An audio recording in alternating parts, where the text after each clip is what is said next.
Now, that leads us to this question. How do we glorify God? What are the practical means by which I do that? How do I, as a Christian, glorify God? This is absolutely essential. Well, let me give you the answer. Very simple, and I'm going to expand this.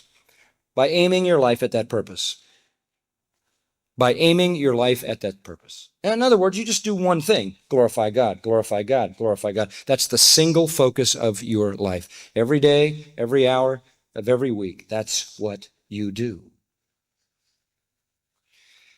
In 1 Corinthians 10:31, I said it already, whatever you do, whether you eat or drink, do it all to the glory of God. Now, why does he pick eating and drinking? Because that's a routine, mundane, earthly, temporal, simple thing, basic necessity of life. And he says, even at that low level of simply feeding yourself, you do that to the glory of God. Everything. From the most menial to the most exalted task, you do everything to glorify God. In John 8:50, Jesus said he came into the world to glorify the Father. That was his purpose. He said, I don't come to do my own will. I come to do the will of the Father, to glorify the Father. He was a servant to glorify God. And that's all we live for. I mean, that is it. That's the sum and substance of everything we do. We live to glorify God. Now, can I explain that a little further? Yes. Let me tell you what that means. Let me just give you several thoughts. Number one, to aim your life at glorifying God means, first of all, you prefer Him above all else. Now, I know that sounds kind of preachy, but let me explain it. You prefer Him above all else. Let me give you an illustration of what that means. Back in Exodus chapter 32, there's a most interesting text. Exodus chapter 32. The children of Israel had made a golden calf at the foot of the mountain. Pardon me. The children of Israel had made a golden calf at the foot of the mountain, and they were worshiping the golden calf when Moses came back from going up into the mountain to visit God and get the Ten Commandments. So Moses comes back, and he finds the children of Israel, and in verse 25, Exodus 32, Moses saw the people were out of control, the Hebrew text says. They were out of control. They were worshiping a golden calf. They were carrying on a sinful orgy, the whole business. And Moses stood in the gate of the camp, verse 26, and said, whoever is for the Lord, come over here. He sees this chaos and this iniquity right at the foot of the mountain where God had met him and given him the law. And he says, if you want to stand on the Lord's side, come on over here. And it says all the sons of Levi came. That'd be the priests. The Levites were the priests. They all came. They stood by Moses. He said, okay, guys, this is amazing. Verse 27. Okay, thus says the Lord, the God of Israel, every one of you put his sword on his thigh. Go strap your sword on. They had a big leather belt and a sword. Strap it on. And go back and forth from gate to gate in this camp and kill every man his brother, every man his friend, and every man his neighbor. Okay, guys, you're on the Lord's side. Go kill your brothers. Go kill your neighbors. Go kill your friends. Oh. You know, you'd stop and think, wait a minute, am I really on the Lord's side on this deal? You're telling me to go massacre my brothers, my friends, my neighbors? You know what happened? I imagine they swallowed pretty deep.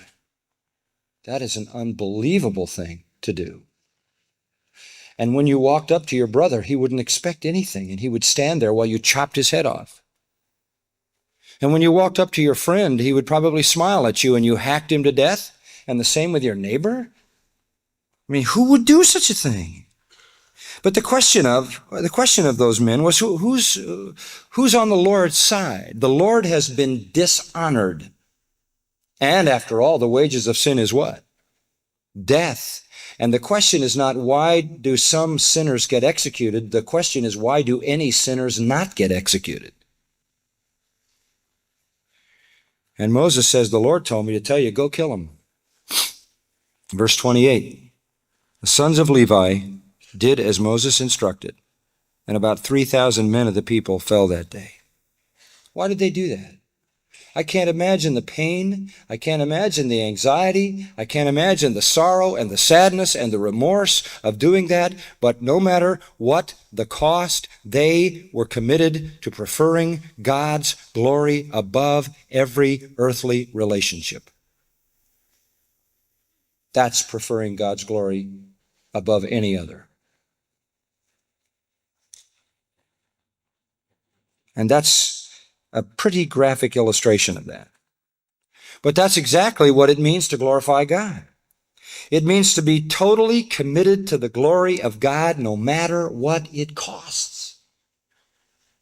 It means to prefer Him and His kingdom above everything. Now, when you pursue that, you're on the path to spiritual growth. Go to John 21, and I'll give you another illustration of this. In John 21, Peter, we all identify with the apostle with the foot-shaped mouth. And Peter stuck his foot in it again here.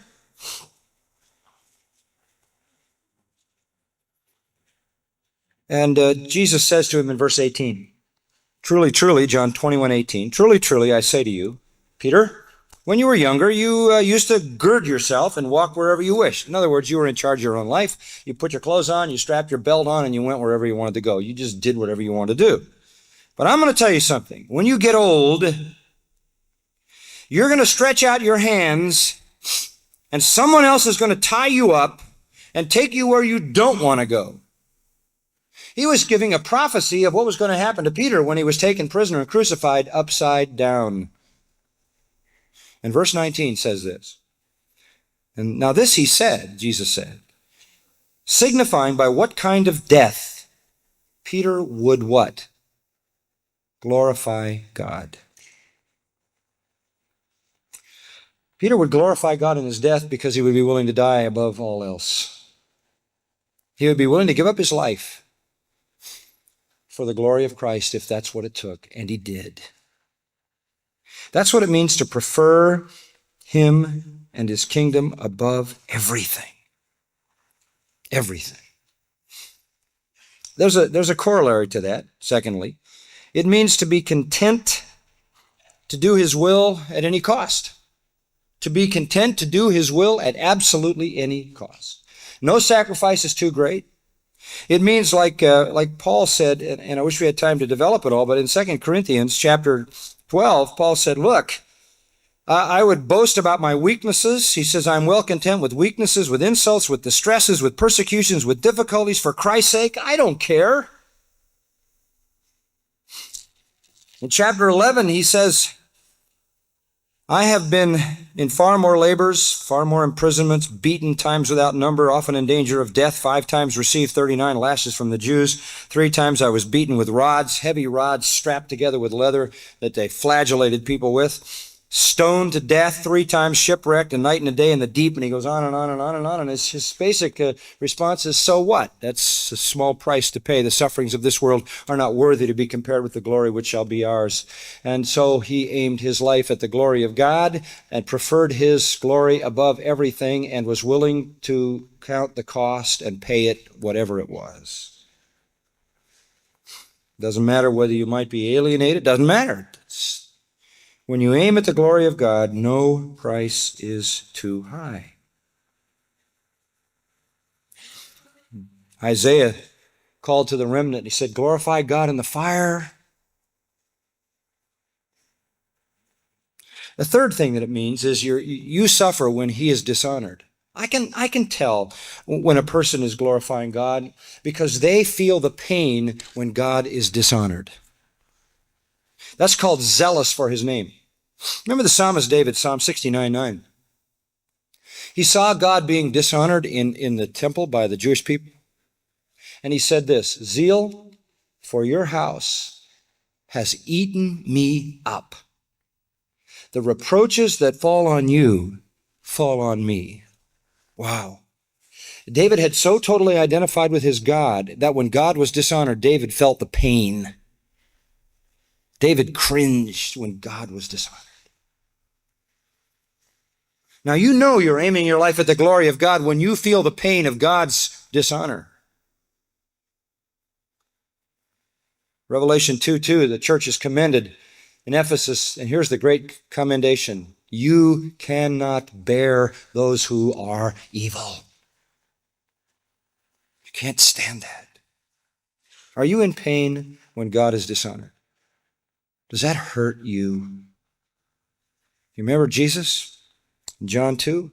He goes into the temple and he sees the thing as a den of thieves, remember? And what happens? He quotes Psalm 69:9.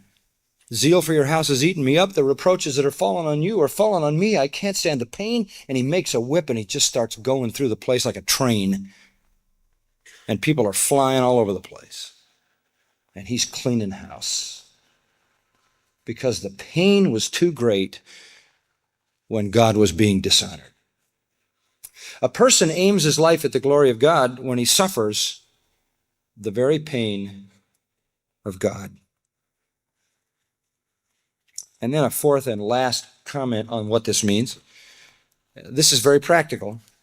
You know you're aiming at the glory of God when you, how can I say this? When you are content to be outdone by others as long as Christ is glorified. Sometimes preachers get real competitive. Sometimes Christians get real competitive, you know. Who's the most popular preacher? Who's the most popular Bible teacher? Who gets all the solos in the choir? Whatever it is, who gets the recognition? But when you're aiming at the glory of the Lord, that doesn't matter to you. You're content to be outdone by somebody who does just what you do better than you do it, because the glory of the Lord is the issue. I'll give you an illustration. Paul is in prison when he writes Philippians. He's a prisoner, basically. And it's hard because he's tied up.